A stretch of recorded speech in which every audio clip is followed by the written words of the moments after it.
नमस्कार दोस्तों, health session the power of complete health में आप सभी का स्वागत है। आज हम बात करने जा रहे हैं फेफड़ों को दुरुस्त कैसे किया जाए। तो हमारे दो फेफड़े होते हैं, एक राइट साइड में और एक लेफ्ट साइड में। जब हम सांस भरते हैं तो ये पूरा फूल जाते हैं और जब सांस छोड़ते हैं तो ये सिकुड़ जाते हैं। अच्छा, फेफड़े जब जैसे हम सांस लिया तो ये श्वास नली होती है, फिर उसके बाद वो एल्वोलाई ब्रोंकाई ब्रांचेस होती हैं, उनमें चली जाती है। और ये एक दो नहीं होती, ये करोड़ों में होती है। छोटे छोटे सुई के पिन की तरह छेद होते हैं और ये करोड़ों में होते हैं। और अगर कुछ पोर्शन लंग्स का काम नहीं करता है तब भी हम जीवित रहते हैं और सांस लेते रहते हैं। लेकिन अगर लंग्स पूरी तरीके से एक्टिवेट रहें तो ना आपका श्वास फूलेगा, ना आपको कोई काम करने में दिक्कत आएगी, बार बार आप थकेंगे नहीं। तो फेफड़ों का बहुत ज़्यादा रोल है।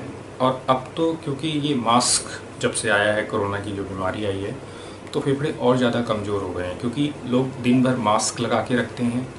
फ्रेश एयर नहीं जाती शरीर के अंदर। जो आप सांस लेते हो वही एयर चली जाती है, क्योंकि जब आप सांस लेते हो तो उसमें मोस्टली पार्ट ऑक्सीजन का होता है और जब आप सांस छोड़ते हो तो उसमें मोस्टली पार्ट जो है कार्बन डाइऑक्साइड का होता है, जो हमारे फेफड़ों में एक्सचेंज होता है। तो जब मास्क लगाया जाता है तो फिर वो प्रॉपर सांस नहीं खींची जाती। तो इसके लिए क्या करना है, आपने अपने फेफड़ों को ज़्यादा ताकतवर बनाना है, तभी आप इस महामारी से भी बच पाएंगे और अन्य बीमारियों से भी बच पाएंगे। अच्छा, अब आप फेफड़ों को जो मैंने कंडीशन बताई, एक तो कि फेफड़े क्यों ज़रूरी हैं, दूसरा आपने कभी नोटिस किया होगा कि दौड़ते वक्त, खेलते वक्त, चलते वक्त या कोई बहुत ज़्यादा हैवी काम कर रहे हैं, बोझ उठा रहे हैं, तो सांस की गति एकदम तेज़ हो जाती है और हृदय गति बढ़ जाती है। तो ऐसा क्यों होता है? क्योंकि इसमें ऑक्सीजन ज़्यादा चाहिए होती है बॉडी को, तो वो इसलिए जो है आपका जो है सांस भी बढ़ जाती है, फेफड़े जो है तेज़ी से काम करना शुरू कर देते हैं। काम आएगा यदि आपके फेफड़े स्ट्रॉन्ग हैं तो आप बैठे बैठे ही चाहे सांस फूल रही है तब भी उसमें आराम आएगा, और चलते वक्त या दौड़ते वक्त जब आपकी सांस फूलती है तो उसमें भी जल्दी से आपको रिकवरी हो जाएगी। मतलब जैसे आपने बहुत ज़्यादा सीढ़ियाँ चढ़ी और जितना टाइम आपको जिनके फेफड़े ज़्यादा अच्छे नहीं हैं उनको लगता है, उससे कम टाइम आपको, जैसे आपने बहुत ज़्यादा दौड़े हैं तो आप 2-3 लंबे गहरे सांस लेंगे और आपका हार्ट बीट भी नॉर्मल हो जाएगा और आप थकेंगे भी नहीं और आप सांस भी नहीं फूलेगा। तो ये होता है।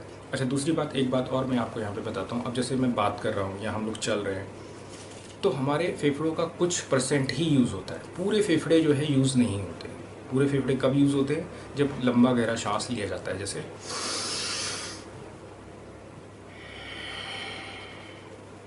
ये पूरा लंबा गहरा सांस लिया था, तो ऐसा मैं बातचीत में ऐसे करूँगा और फिर बात करूँ तो ये तो पॉसिबल नहीं है, ठीक है ना।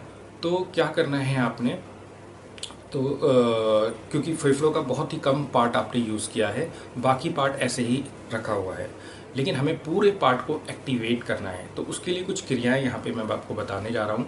आप ध्यान से उन क्रियाओं को देखिए और समझने की कोशिश करिए, ठीक है। क्योंकि अगर आपने दिन के किसी भी टाइम, मोस्टली सुबह ही आप करिए तो बेटर है, उस टाइम फ्रेश एयर होती है। और अगर आपको लगता है शाम को या दिन में आपके पास टाइम है और आप खुली जगह पे हैं तो आप वहाँ पे भी कर सकते हैं। तो लेकिन इनको स्ट्रॉन्ग करना बहुत ज़रूरी है। आपकी कोई भी बीमारी है, मोस्टली 40-50 साल के बाद क्या होता है कि फेफड़े ही कमज़ोर हो जाते हैं और कोई अन्य बीमारी आई होती है लेकिन फेफड़ों की वजह से वो रिकवर नहीं हो पाती। तो ये एक बहुत ही बड़ा हेल्थ इशू है। और यहाँ पे मैं ये भी बोलूँगा कि जो लोग हेल्थ की तरफ ज़्यादा ध्यान नहीं देते हैं, सिर्फ भागा दौड़ी स्टेटस बनाने में लगे रहते हैं या पैसा कमाने में लगे रहते हैं, तो वो पैसा फिर 40, 50, 60 साल के बाद आपका जो कमाया हुआ है वो फिर बीमारियों में ही खर्च होने वाला है, ठीक है। और आपने यदि नहीं कमाया है तो घर वालों का खर्च करोगे। और कई लोगों का तो ये मानना होता है कि भाई मैं तो जा रहा हूँ तो सबका पैसा सबको साथ ही लेके जाऊँगा, तो ऐसा नहीं करना है। तो अब थोड़ा थोड़ा अगर आप इस सेहत के ऊपर ध्यान देते हैं तो आपका जो है आफ्टर 40, 50, 60 जो है वो बीमारियां काफ़ी कम आएंगी। बात मैं यहाँ पे ये कहूँगा कि आप बेल आइकन को ज़रूर दबा दीजिए, क्योंकि हेल्थ इश्यूज़ बहुत कम लोग बात करते हैं उसके बारे में। तो मेरा यहाँ पे हेल्थ इश्यूज़ के ऊपर ही सारा काम होता है। तो अगर आप चाहते हैं कि अपडेट मिलते रहें, नोटिफिकेशन मिलता रहे और मैं ऐसी वीडियो आपको बनाता रहूं, तो प्लीज़ आप बेल आइकन को दबाइए और उसमें ऑल वीडियो पे ज़रूर क्लिक कीजिए। Thank you so much.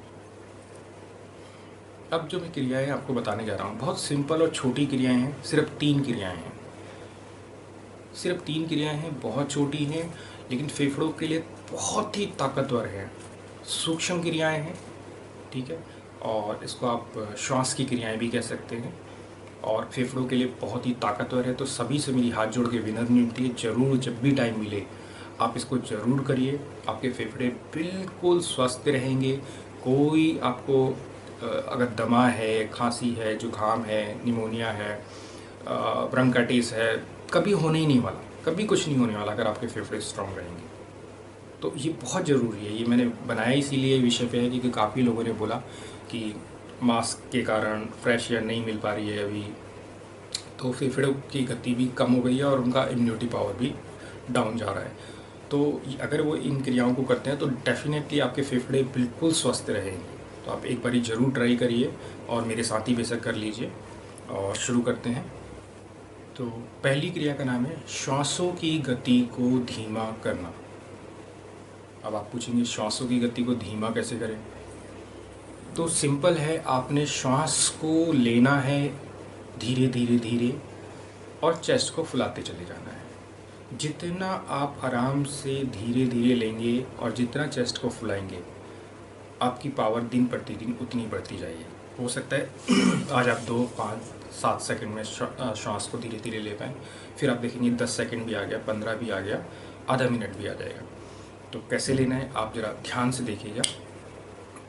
जैसे मैंने सांस निकाल दी, अब मैं धीरे धीरे सांस लूँगा।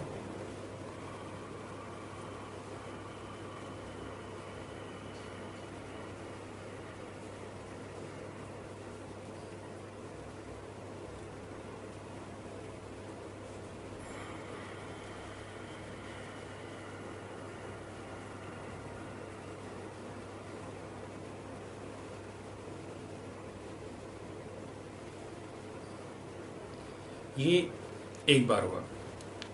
ऐसा आपको 20 से 25 बार तक करना है। धीरे धीरे धीरे धीरे सांस लेनी है, पूरा फेफड़े को फूलने दिए। एक पहले दिन हो सकता है कम गए हो, फिर धीरे धीरे धीरे आपकी जब पावर बढ़ती जाएगी और लंग्स खुलते चले जाएंगे, एल्वोलाई ब्रोंकाई खुलते चले जाएंगे, चेस्ट क्लियर होता चला जाएगा, उसमें से कफ निकलना शुरू होगा कई लोगों का, क्योंकि बहुत सूक्ष्म सुई की नोक के बराबर छेद होते हैं, तो जरा से कफ से ही भर जाते हैं। तो अगर पूरा कफ भरा हुआ है तो वो भी निकलेगा, ठीक है, खांसी के साथ हो सकता है कफ भी निकले आपका, तो पूरी चेस्ट आपकी क्लियर हो जाएगी। तो ये बहुत ही रामबाण तरीके की एक्सरसाइजेज हैं, आप इसको ज़रूर ज़रूर ज़रूर करिए। अगर आपको नहीं समझ आया तो मैं एक बार फिर से समझा देता हूँ। सूक्ष्म तरह से धीरे धीरे आराम से जितना टाइम बढ़ाते चले जाएंगे इस क्रिया के लिए उतना बेस्ट है। पहले सांस को निकाल दीजिए,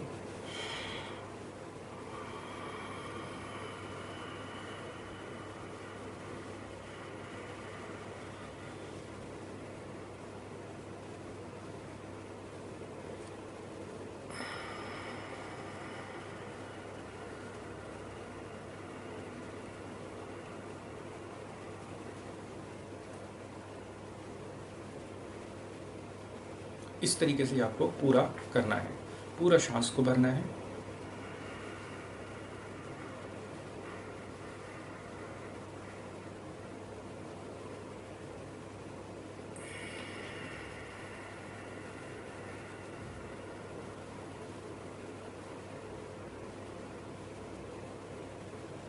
तो ये दिन भर में कभी भी आप 20 से 25 बार ज़रूर करिए।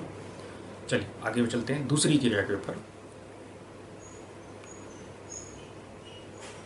दूसरी क्रिया को में श्वास को लेना है बिना रुके। ये इसका सूक्ष्म पार्ट था, इससे थोड़ा सा एक स्टेप आगे है, जैसे हमने किया था वैसे ही करना है, लेकिन अब हम पूरा एकदम से भरेंगे और उसको छोड़ेंगे। देखिए,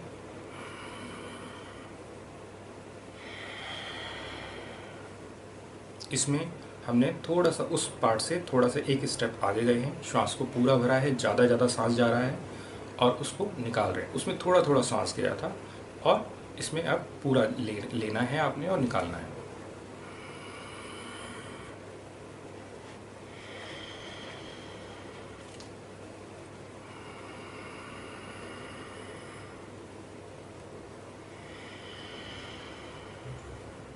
लंबा गहरा सांस लेना है और निकालना है। पहले सांस को धीमा करना है, फिर लंबा गहरा सांस लेना निकालना है।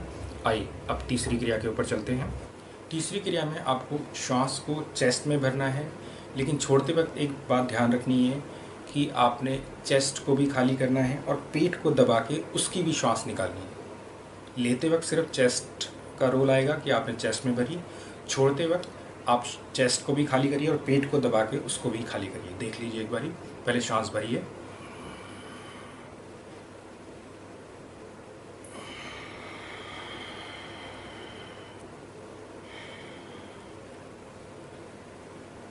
ठीक है। अब पेट से भी निकाल दी, चेस्ट से भी निकाल दी, अब पेट को छोड़ दीजिए और सांस को ले लीजिए। सेम प्रोसीजर फिर से।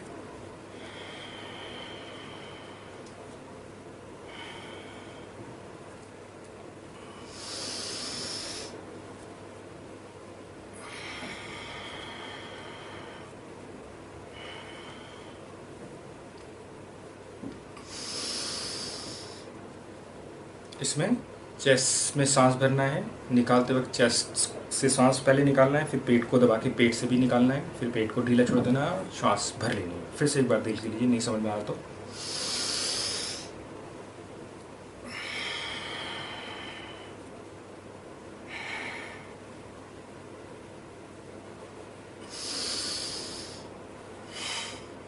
चेस्ट में सांस भरा, फिर चेस्ट से निकाला, पेट से निकाला, पेट को फिर छोड़ दीजिए और चेस्ट में पूरी सांस भर लीजिए। Same procedure. ऐसा आप तीनों क्रियाओं को यदि 20 से 25 बार तक करते हैं तो आप ये मान के रखिए कि आपके लंग्स बहुत बहुत बहुत ज़्यादा एक्टिवेट हो जाएंगे। मैं कह रहा हूँ आप कुछ ही दिनों में ये महसूस करेंगे, बल्कि आप कमेंट्स भी करिएगा।